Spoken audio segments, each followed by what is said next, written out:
Episode 6. Miracle of Jesus heals a woman with issue of blood. Cinematic story of Jesus Christ. In the heart of Galilee, where the sun first kisses the tranquil waters of the great sea, life awakens with a familiar rhythm. The air, thick with the scent of damp earth and baking bread, carries the sounds of a world stirring. Fishermen mend their nets, their voices a low hum against the lapping waves. In the villages nestled among the rolling hills, markets begin to teem with the vibrant chaos of commerce and community. It is a world of connection, of touch, of shared existence under the vast open sky. A world of life, in all its simple, profound beauty. But for one woman, the dawn brought no warmth, no promise of a new beginning. It brought only the continuation of a long, slow twilight that had consumed 12 years of her life. 12 years of weakness. 12 years of shame. 12 years of a desperate, unanswered search for hope. Her affliction, a constant flow of blood, was not merely a private agony but a public brand, a sentence of perpetual isolation. According to the law of Moses, she was ceremonially unclean, a ghost in her own village, a shadow moving along the edges of life. The hands she longed to hold, she could not touch. The children she yearned to embrace, she could not approach. The very bench she sat upon, the clothes she wore, were considered defiled, capable of transmitting her impurity to others. Every marketplace, every synagogue, every communal well was a landscape of rejection, a painful reminder of the life from which she was exiled. Her friends had become strangers, her family, distant figures she could only watch from afar. The loneliness was a physical weight, as constant and draining as the illness itself. She had sought every known cure, chasing whispers of healing from town to town. She submitted to the remedies of physicians who prescribed bitter herbs, strange poultices, and rituals steeped in superstition. Each consultation began with a fragile flicker of hope and ended in the same hollow silence of failure. Her body grew weaker, the ailment more severe, and with each failed attempt, her resources dwindled. Her inheritance, her dowry, every coin saved for a future that would never be, was offered up on the altar of a cure that never came. She had spent all that she had, only to find herself not only sicker, but utterly destitute. The sacred Gospels, written to preserve the memory of these days, chronicle her ordeal with stark and compassionate clarity. The evangelist Mark, in his powerful account, records her story for all time. Mark 5:25-26, NKJV. Now a certain woman had a flow of blood for 12 years, and had suffered many things from many physicians. She had spent all that she had and was no better, but rather grew worse. The physician Luke, with his keen eye for human suffering and the precise details of medicine, adds his own testimony to her plight, emphasizing the absolute failure of human intervention. Luke 8:43, NKJV. Now a woman, having a flow of blood for 12 years, who had spent all her livelihood on physicians and could not be healed by any. The words were a final, damning verdict on her situation. There was no earthly hope left. But as her world grew smaller and darker, a new light was dawning over the hills of Galilee. A name, spoken first in whispers, then in exclamations of wonder, began to travel on the wind. Jesus, Yeshua of Nazareth. The stories that followed this name were as incredible as they were persistent. They said he spoke with an authority that silenced the most learned scribes. They said he ate with sinners and tax collectors, defying the rigid customs of the day and offering grace to the outcast. And they said he healed. He healed the blind, the lame, the lepers, those like her who were cast out and forgotten. The stories told of a power that went beyond medicine, a compassion that went beyond judgment. He didn't just mend their bodies. He restored their dignity, welcoming them back into the fold of community with a touch or a word. From the periphery of her isolated existence, she listened. Each story was a drop of water on parched ground. Could it be true? Could this man, this Jesus, possess a power greater than her 12-year affliction? A power greater than the pronouncements of the physicians and the judgment of the law? The thought was a dangerous spark in the tinder of her exhausted heart. For the first time in over a decade, a belief began to form. Not from evidence, not from reason, but from a place of pure, desperate faith. If she could just get close to him, if she could just reach out, perhaps this teacher from Nazareth held the one cure she had never dared to imagine. A spark of faith, a spark of impossible hope. She was not supposed to be here, yet faith pushed her forward. Again and again she whispered to herself. Matthew 9:20-21, NKJV. And suddenly, a woman who had a flow of blood for 12 years came from behind and touched the hem of his garment. For she said to herself, "If only I may touch his garment, I shall be made well." Mark 5:27-28, NKJV. When she heard about Jesus, she came behind him in the crowd and touched his garment. For she said, "If only I may touch his clothes, I shall be made well." One trembling reach, one desperate touch, and everything changed.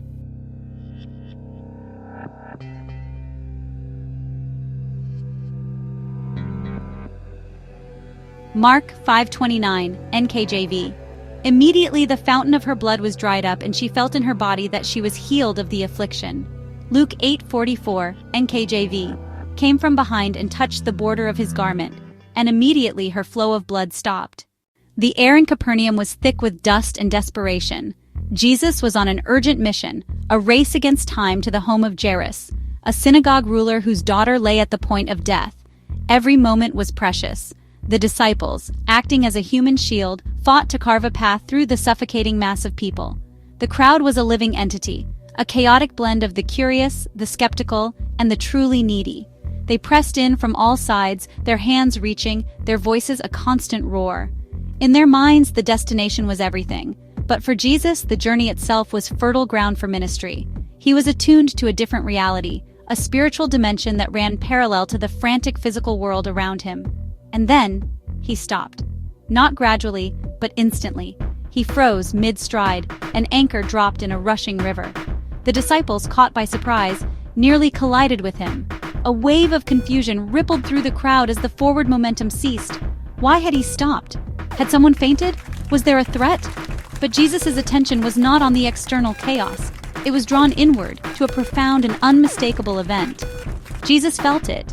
Amidst the countless accidental bumps and shoves, there had been a different kind of contact. It was not a physical jostle, but a spiritual connection. A singular, focused touch, born of 12 years of suffering and a final, desperate act of faith. It was a whisper in a hurricane, a gentle but insistent pull on the very fabric of his divine power. The Greek word is dunamis, the dynamic, miraculous power of God. Power had gone out of him. It had been drawn from him, not stolen, but willingly released to meet a faith so pure and so absolute it could not be denied. The healing was instantaneous, a secret transaction between a suffering soul and her Savior. But Jesus would not allow it to remain a secret. He turned, his movements slow and deliberate. His eyes, filled with a knowing compassion, began to scan the sea of faces. He wasn't looking for an offender. He was searching for a recipient of grace. He asked a question that stunned the crowd, not because he lacked the information, but because he wanted to transform an anonymous healing into a personal testimony. He wanted to look this woman in the eye, to affirm her faith, and to declare her whole, not just in body, but in spirit and in community. Mark 5:30-32, NKJV. And Jesus, immediately knowing in himself that power had gone out of him, turned around in the crowd and said, "Who touched my clothes?" The question hung in the air, seeming utterly illogical. A hush fell over those closest, quickly replaced by a murmur of bewilderment. The disciples were aghast. Their primary concern was logistics and safety, getting Jesus to Jairus' house before it was too late. This delay was maddening, and the question behind it, incomprehensible. Peter, ever the impulsive spokesman, couldn't contain his pragmatic frustration. He saw only the physical reality, the oppressive crush of the mob. He couldn't perceive the singular spiritual event that had just transpired. But his disciples said to him, "You see the multitude thronging you, and you say, 'Who touched me?'" Peter's words were a plea for reason. "Master, everyone is touching you. We are being squeezed and pushed from every side." The Greek word they used, sonthlibo, means to press together, to crush. It was a mob. How can you ask such a thing? We must go. Theirs was the wisdom of the world focused on the urgent. But Jesus was operating on a divine timetable where the salvation of one lost soul could command the sun to stand still. Jesus heard their protest, but his focus remained unbroken. He continued to look around, his gaze passing over men, women, and children, searching for the one he already knew. He was giving her a moment, a terrifying yet grace-filled moment, to come forward on her own. And he looked around to see her who had done this thing. The Gospel of Luke emphasizes the collective confusion and Jesus' calm resolve in the face of it. The entire scene was a powerful lesson for the disciples and the crowd. God's attention is not divided. In the midst of 1,000 prayers, he hears the individual whisper of faith. Luke 8:45-46, NKJV. And Jesus said, "Who touched me?" When all denied it, Peter and those with him said, "Master, the multitudes throng and press you, and you say, 'Who touched me?'" But Jesus said, "Somebody touched me, for I perceived power going out from me." Somebody. The word changed everything. It was no longer a general inquiry, but a specific declaration. This was not the accidental contact of the crowd. This was the intentional act of a believer. He wasn't drained of power. He had dispensed it. Somewhere in that sea of faces, a woman was standing, no longer bleeding, her body flooded with a warmth she hadn't felt in 12 years. But that warmth was now mingled with a chilling fear. She had been discovered. The man who could heal with a touch could surely see into her heart. The crowd, the disciples, the urgent trip to Jairus' house, all of it faded into the background. The universe had narrowed to this single moment, this silent standoff between the Savior and the soul he had just saved. Her secret was out. Now she had a choice: to remain hidden in the shadows of the crowd, or to step into the terrifying, glorious light of his presence. She could no longer hide. Falling at his feet, she confessed all before him and before the people. Luke 8:47, NKJV. Now when the woman saw that she was not hidden, she came trembling, and falling down before him, she declared to him in the presence of all the people the reason she had touched him and how she was healed immediately. Mark 5:33, NKJV. But the woman, fearing and trembling, knowing what had happened to her, came and fell down before him and told him the whole truth.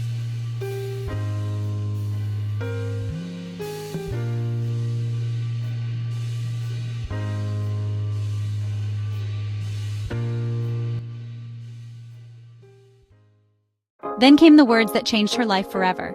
Matthew 9:22, NKJV. But Jesus turned around, and when he saw her, he said, "Be of good cheer, daughter, your faith has made you well." And the woman was made well from that hour. Mark 5:34, NKJV. And he said to her, "Daughter, your faith has made you well. Go in peace and be healed of your affliction." Luke 8:48, NKJV. And he said to her, "Daughter, be of good cheer, your faith has made you well. Go in peace." Her story is not just history. It is our story. It's the story of a life reclaimed, a future rewritten. As she walks away, each step is a testament not just to a physical miracle, but to a profound spiritual restoration. The weight of 12 years of shame, isolation, and despair lifts with every footfall. The whispers of the crowd, once filled with judgment, now murmur with awe. She is no longer defined by her affliction, but by her faith. This single transformative encounter echoes through the ages, because the core of her experience is woven into the fabric of every human heart. We all know what it is to feel broken, to be hemmed in by circumstances beyond our control, to carry a secret pain that isolates us from the world. We know the silent cry for release, for a touch of the divine in our moments of deepest need. Brokenness meets mercy. Brokenness is the diagnosis you never expected, the relationship that shattered into a million pieces, the dream that died and left a hollow ache in its place. It's the quiet understanding that something inside you is not as it should be. It's the feeling of being unclean, unworthy, unseen. But into that profound brokenness, mercy flows like a gentle river. It doesn't demand that we fix ourselves first. It meets us right where we are, in the dust and the tears. Mercy is the gaze of Jesus that doesn't condemn, but understands. It is the divine compassion that sees past our flaws and failures to the person God created us to be. It is a love that stoops down to lift us up, whispering, "You are not alone. You are not forgotten." Desperation meets hope. Desperation is the end of our own strength. It's the moment we realize that all our resources, all our plans, all our striving have come to nothing. It was the woman's last coin spent, her final ounce of energy expended pushing through a hostile crowd. It is the raw, unfiltered prayer of a soul at the end of its rope, "If I can just." And it is precisely in that place of utter desperation that true hope is born. Not a flimsy optimism, but a rugged, defiant hope that fixes its gaze on the only one who can make a way where there is no way. Hope is the sudden conviction that the story isn't over, that the darkness will not have the final say. It is the light that dawns in the deepest part of our being, a gift from a God who specializes in impossible situations. Faith touches heaven, and healing flows from God's heart. Faith is not a feeling, it is an action. It is the trembling hand reaching out in the dark. It is the decision to believe that God's goodness is greater than our suffering. The woman's faith was not in the garment itself, but in the one who wore it. Her touch was an act of profound trust, a declaration that he was her only answer. And in that moment of contact, heaven responded. Healing flowed, not as a reluctant trickle, but as a generous, life-altering torrent directly from the heart of God. This healing was more than physical, it was holistic. It restored her body, her dignity, her finances, her place in the community, and her relationship with God. It was a complete and total restoration, a picture of the wholeness God desires for every one of us. The same Jesus lives today. The world has changed in countless ways since that afternoon in Capernaum. Empires have risen and fallen. Cultures have shifted like sand. Our understanding of science and medicine has expanded beyond imagination. But the one constant, the unshakable anchor in the swirling tides of history, is the person of Jesus Christ. His character has not diminished. His compassion has not waned. His power has not faded. The love that stopped for one desperate woman in a bustling crowd is the same love that sees you, right here, right now. Hebrews 13:8, NKJV. Jesus Christ is the same yesterday, today, and forever. Think of what this eternal consistency means. Yesterday, he was the Word made flesh, walking the dusty roads of Galilee, his hands bringing sight to the blind and life to the dead. Today, he is the risen Lord, seated at the right hand of the Father, yet intimately present with us through his Spirit. He is the voice of comfort in our grief, the source of strength in our weakness, the healer of our diseases. And forever, he will be our victorious King, the hope of all creation. The power that flowed from his garment is not a historical artifact. It is a living, dynamic reality, accessible to us now through faith. The same authority that stilled the storm and cast out demons is at work in the world today, bringing order to our chaos and freedom to our captive hearts. But we must understand the foundation upon which this healing rests. It was not a simple act of magic or a whim of divine power. Our restoration was secured at an infinite cost. Isaiah 53:5 NKJV. But he was wounded for our transgressions. He was bruised for our iniquities. The chastisement for our peace was upon him, and by his stripes we are healed. He was wounded so that we could be whole. He was bruised so that we could be restored. The punishment that brought us peace, that reconciled us to God, was laid upon him. Every stripe that tore his flesh was a payment for our healing. The woman's healing was a preview, a foretaste of the great exchange that would be accomplished on the cross. On that cross, Jesus took upon himself every sickness, every sorrow, every sin. He absorbed the full force of the brokenness of humanity so that we, in turn, could receive his perfect wholeness. Your healing, whether physical, emotional, or spiritual, was purchased with the precious blood of the Lamb. It is not something we have to earn or deserve. It is a gift, offered freely to all who will receive it. This is why the psalmist could cry out with such confident joy. He understood that the God who deals with our greatest problem, our sin, is more than capable of handling every lesser issue. Psalm 103:2-3 NKJV. Bless the Lord, O my soul, and forget not all his benefits, who forgives all your iniquities, who heals all your diseases. Do not forget his benefits. In the noise of life, it is so easy to forget. We remember the pain, the struggle, the diagnosis. But God urges us to remember his promises. Notice the order. He forgives your iniquities. He heals your diseases. The forgiveness of sin and the healing of the body are presented together, flowing from the same compassionate heart. The guilt we carry, the shame that binds us, the bitterness that poisons our spirit. These are spiritual diseases that often manifest in our physical and emotional health. When we come to Jesus and receive his complete forgiveness, it is like a dam breaking.